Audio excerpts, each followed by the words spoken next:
Hello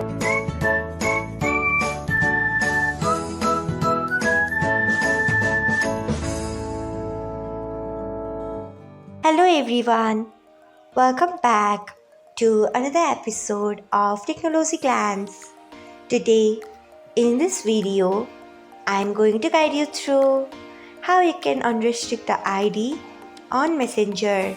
So, let's get started. Firstly, open Messenger app in your device.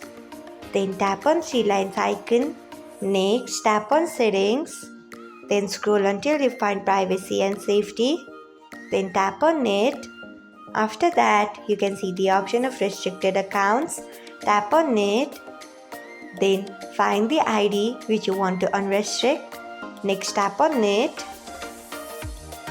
After that, you can see the option of unrestrict at the bottom. Tap on it.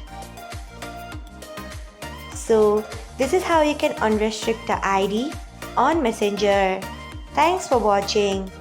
If you found this guide helpful, we would love it if you hit the thumbs up button below.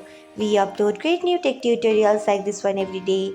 So, do not forget to subscribe to our channel and hit the bell icon so that you'll never miss another update.